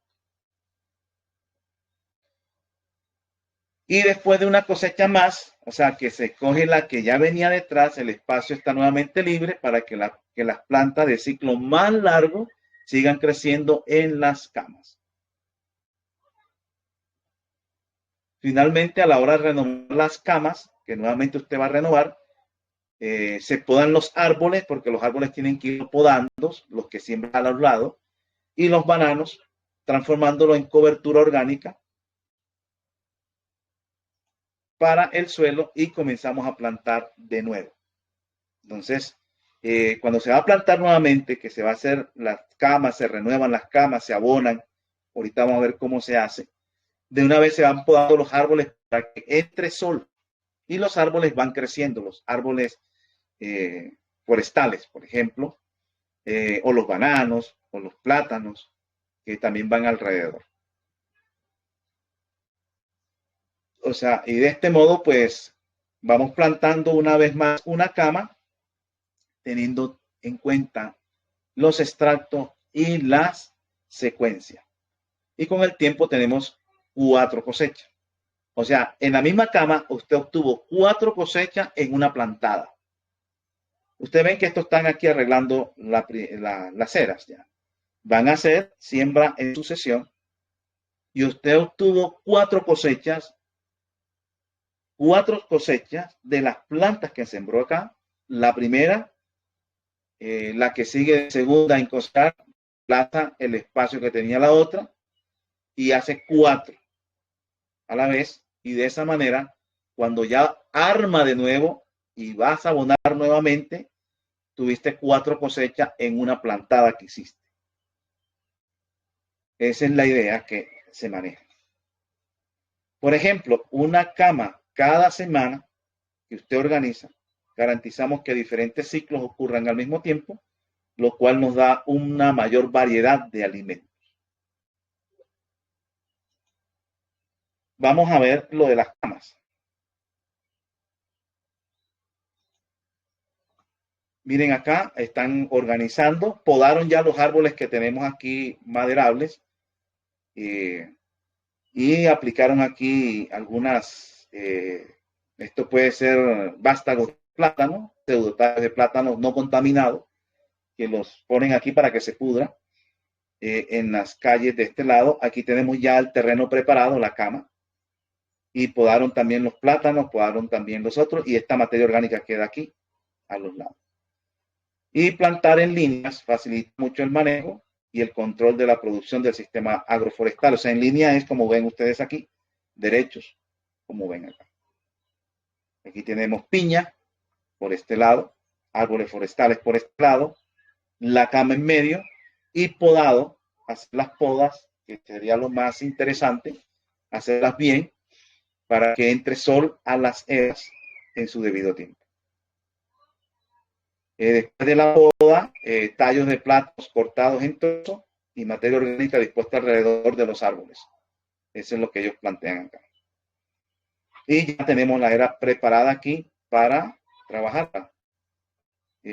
Como en la selva, se cubren los caminos y camas con materia orgánica para proteger y enriquecer el suelo. O sea, después de sembrado también le echan materia orgánica y lo protegen, después de ya hacer las siembras. Estas son algunas de las opciones de materiales que se utilizan. Uno, para la implementación de las camas, se afloja el suelo, se pica la tierra, marcamos los callejones y las camas por donde se va a hacer. Déjenme mirar qué tiempo tengo. Bueno, todavía nos faltan algunos minutos acá. 2, remineralizamos y abonamos integrando los insumos al suelo. Entonces ya usted aplica sus abonos, si tiene que echarle cal, si tiene que echarle azufre, el abono orgánico que usted preparó, si tuvo que meterle tricoderma, los microorganismos eficientes, todo lo que usted tiene que hacer, que la ceniza, bueno, lo que usted vea conveniente para hacer ahí. Ya hace su preparación de eso. Y se forman las camas con forma de nido. Eso es interesante. Los laterales levemente más altos que el centro. O sea, esta es la cama. Vamos a ver si lo podemos ver aquí. Los laterales sería esta parte de acá. Se sube un poquito, que quede más alto acá y queden los laterales más altos y más hacia el centro. Esa es una técnica que ellos utilizan en la agricultura sintrópica para no perder nutrientes y agua hacia los callejones. O sea, lo suben ahí porque si está un poquito inclinado y llueve, se escurre el agua y se pierde material hacia los callejones. Entonces tratan de que quede un poco inclinado a los lados para que no haya pérdida de material. Eso lo utilizan ellos así. Si no, se no quiere decir que es como para proteger la erosión, que no corra. Ahora, esta cama debe tener un buen drenaje, que escurra el agua con facilidad. Para eso tiene que ser un trabajo de materia orgánica. ¿Alguien se le abrió el micrófono? Y entonces se cubre con materia orgánica, poniendo especial atención a los bordes de la cama. Se cubre con materia orgánica, como ve usted aquí, pasto seco, que no tenga semilla, lo cubres, todo esto. Y siembras, ¿ya? O cuando lo cubres todo y cuando vas a sembrar, escarbas y haces el huequito donde vas a sembrarlo. Entonces, cuando ya se va a sembrar, quitamos la cubierta del suelo, del lugar donde plantaremos cada plántula, con la ayuda de una cuña, o sea, de un palito. Debe quedar todo eso suave, porque les ha hecho un trabajo previo de materia orgánica. Plantamos la plántula conforme a la asociación escogida. Y para la renovación de las camas, solo es necesario realizar, cuando vayas a renovarlo, recuerden que más o menos son 4 cosechas que cogen cada plantada que haces.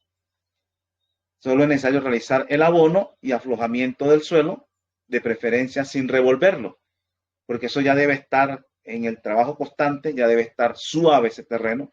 Puedes utilizar un bieldo para removerlo o picarlo si lo deseas para que le entre oxígeno. Aquí vemos un bieldo.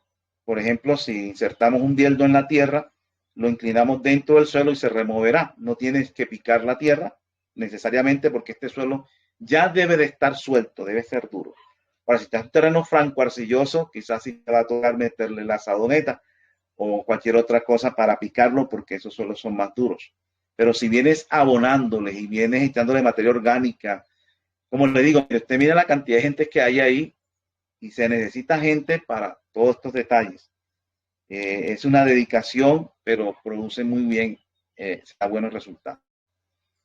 También otro punto aquí es restaurando áreas degradadas. O sea, puedes comenzar este proceso en tierras estériles, que aparentemente son estériles, para renovarlas.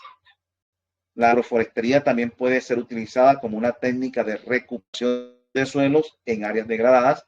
Para esta actividad se utilizan el propio monte para establecerla. La acumulación de materia orgánica en las futuras camas comienza a transformar las características del suelo, permitiendo plantar plantas abonadoras como leguminosas y margaritas. Esto requiere obra de mano, se requiere estar ahí constantemente para hacerlo. La abundancia y variedad producida por las primeras camas mejoran aún más el ambiente. Aquí vemos unas combinaciones de lechugas, cebollas, remolachas. Como el suelo es cada vez más rico, su estructura, capacidad de retención de agua y disponibilidad de nutrientes aumentan y permiten una mayor diversidad. De esta forma, a través de un manejo planeado, es posible utilizar las propias características de las plantas y la ecología local para transformar un área degradada en un bosque de alimentos. Aquí ya vemos, aquí vemos ya un cultivo adelantado, sus árboles forestales que los sembraron, no nacieron sus árboles frutales como mango o banano, piñas, que no son árboles, y huertas también en medio de esto. Bueno, yo creo que por el tiempo voy a dar acá para que en la próxima clase vamos a ver los planos de huerto, o sea, cómo voy a hacer mis asociaciones. Lo vamos a ver en la próxima clase. Cómo voy a hacer mis asociaciones en el huerto. Sería la próxima clase. Voy dejando aquí unos 10 minuticos para algunas preguntas sobre este tema.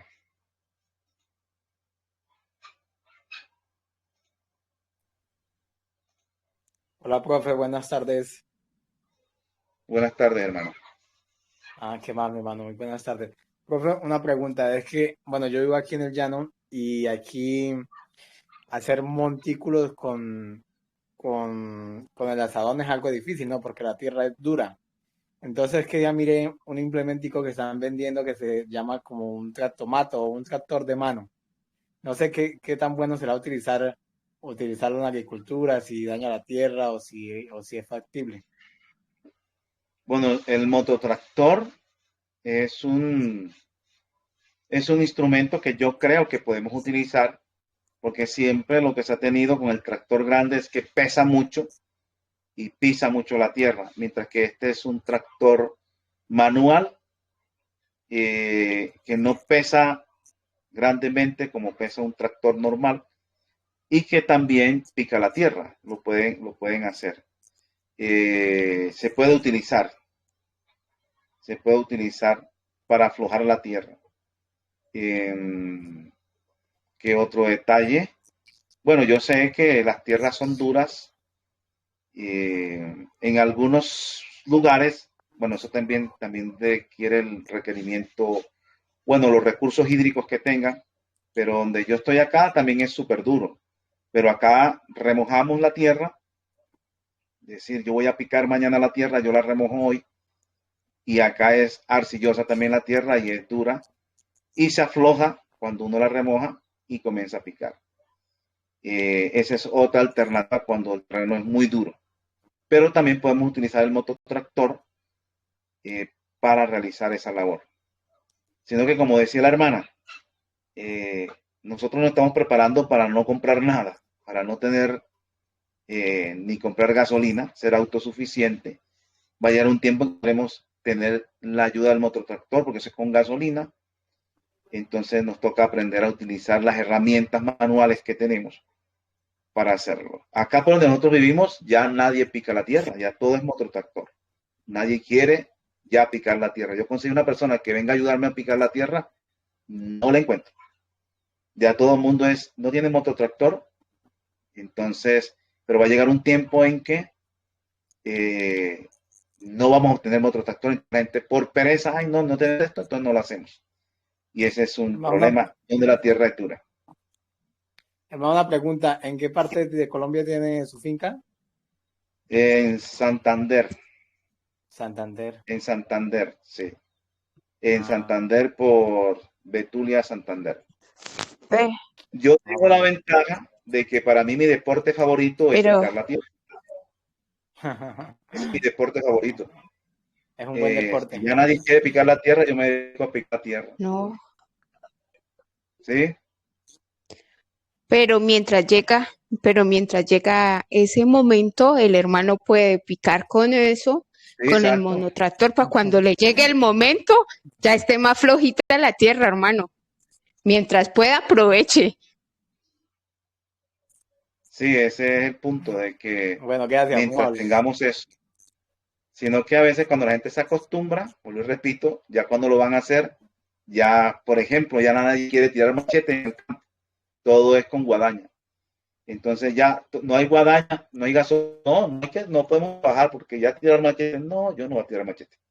Entonces ese es uno de los problemas de la tecnología, de que no lo utilizan y ya la gente no utiliza porque ya ve un problema.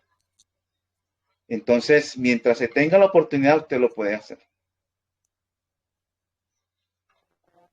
Listo, hermano, gracias.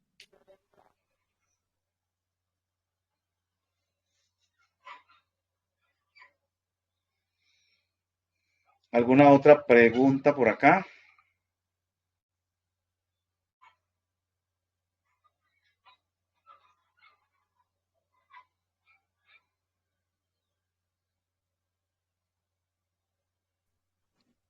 Perdone, profesor, ¿cómo podemos conocer, si no conocemos de plantas, cómo podemos darnos cuenta de qué plantas se comen? Cuando no conocemos de planta, ¿qué plantas se comen de las que encuentra uno en el campo? Así es.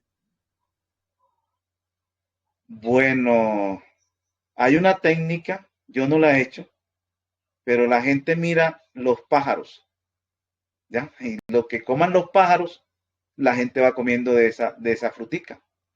Si el pájaro comió y se murió, entonces no se come. Pero generalmente los pájaros son los que saben dónde comer y no comer. Esa es una manera que tiene la gente para poder observar en la naturaleza dónde comer. Sí es bueno hacer algunos cursos de ese tipo con personas que sepan, también de ciertas regiones que plantas silvestres se pueden comer. Pero una de las técnicas que se ve mucho, o sea, que la gente que está en cierta situación lo tiene que comer, observa los pájaros que están comiendo y entonces eso lo comen, porque hay cosas que pueden ser venenosas para la persona.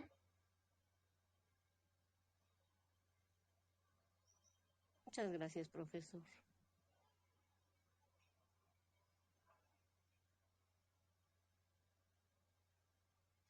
Bueno, por aquí hay otra inquietud, dice aquí, yo creo que nada que ver utilizar fertilizantes de animales, mi opinión, sí, es correcto, nosotros podemos tranquilamente no utilizar fertilizantes animales si la persona no lo quiere utilizar. Cada uno pues en su propia convicción lo utiliza o no lo utiliza. ¿Qué otra cosa hay por acá?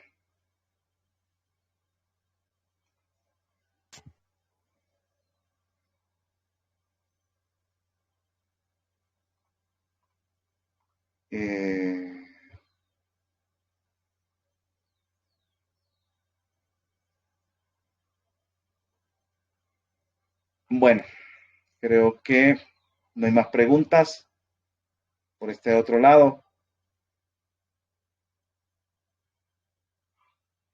Acabo de entrar una pregunta. Una pregunta, vamos a ver. Estoy en Chiapas, México. Vine a ver un terreno que me ofrecieron. Tiene 2 árboles de mango, uno de plátano. Quisiera que me orientara. Bueno, cuando uno va a mirar una finca o un terreno, primero averigüe si tiene agua propia, de dónde sacan el agua. Es lo primero que uno puede ser el terreno estéril, pero si tiene agua, uno puede hacer abonos, hacer algunos tipos de cosas y puede mejorar. Pero si no tiene agua y no llueve casi, entonces vamos a tener dificultades. Ese es uno de los puntos que hay que hacer. Observe qué tipo de terreno tiene, si es arcilloso, si es francoarenoso, si observe qué tipo de... ¿Por qué? Porque, como decía el hermano que vive en el llano de Colombia, allá los terrenos son muy duros y son tierras buenas porque los llanos tienen fama en Colombia de buena producción. Él dice que tiene un terreno, entonces si yo ya tengo cierta edad y soy de la ciudad y apenas voy a salir y estoy jubilado y voy a agarrar una herramienta para trabajar un terreno duro, me voy a decepcionar. Entonces agarro un terreno franco, arenoso, que sea suave para poder yo laborarlo. O a menos que yo voy a pagarle a personas para que trabajen, ya ese es otro tema. Entonces yo tengo que orientarme en eso también. Otro punto, observe en el territorio, observe qué siembran los vecinos y cómo lo siembran. Si lo siembran con abono orgánico o que es puro químico, puro veneno, tiene que observar también qué plantas se dan en la región, en sus vecinos, alrededor de sus vecinos, no tanto lo que usted vio en su, porque usted dice que vio 2 árboles, uno de mango, 2 de mango y uno de plátano. Entonces, hay que mirar cómo los vio, si dan, si producen, si no producen, pero observe en los vecinos también qué tipo de tierra está viendo usted. Observe la naturaleza, si tiene bosque, si no hay bosque, si es algo estéril. Eso depende del proyecto suyo.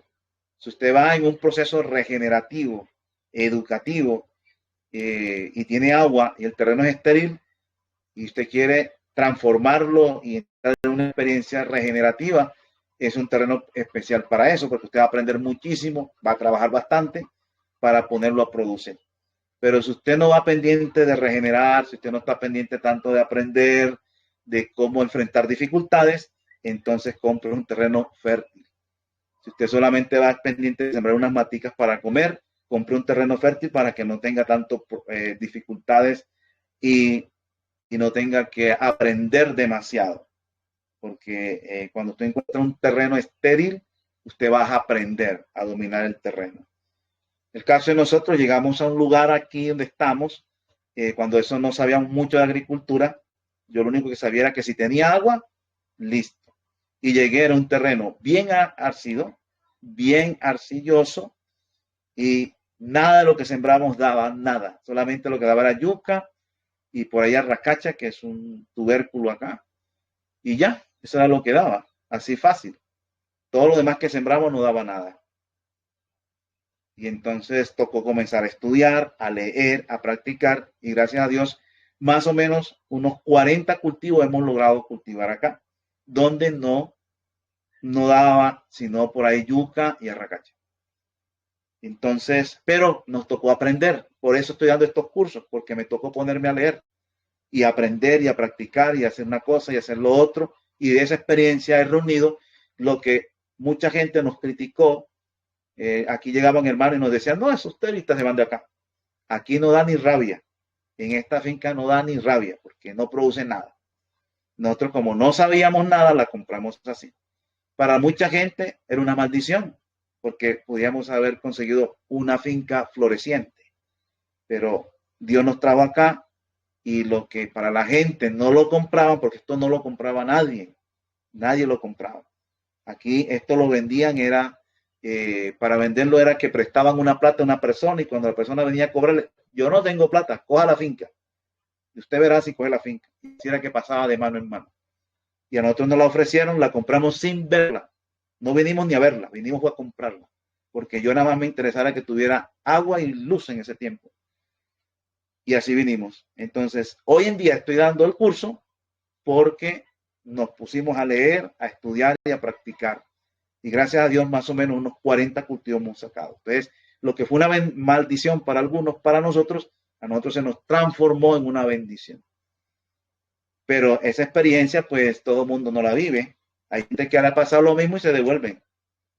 Y la venden barata o se van para otro lado. Entonces, de acuerdo a las circunstancias, de acuerdo a su propia experiencia, lo que usted quiere ver, Dios le va a mostrar su finca.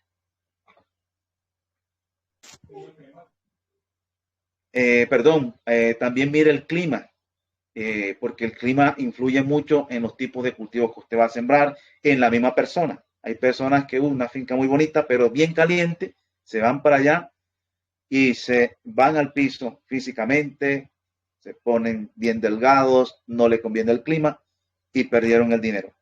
O se van para un clima frío y la persona tiene artritis y eso, bueno, no puede ni trabajar. Tiene que irse para un clima caliente. Entonces, también tiene que mirar el clima si le beneficia a usted o no le beneficia.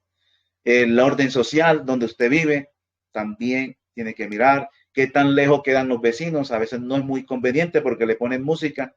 Bueno, allá en México me imagino que es aquí como en Colombia que le ponen a uno la música a todo momento. Entonces, si uno está muy cerquita de los vecinos, se le vuelve un problema. Se supone que uno sale de la ciudad al campo a buscar paz, no para andar bailando o para pues hacerle mucha bulla a uno, que eso también es molestoso. Hay muchas cosas que hay que hacer para mirar eso. Bueno, vamos a dejar acá porque ya se nos fue el tiempo. En la próxima pues seguimos tratando sobre este tema para que nos ayude a tener un poquito más de orientación en los policultivos. ¿Algún hermano que desee orar lo puede hacer?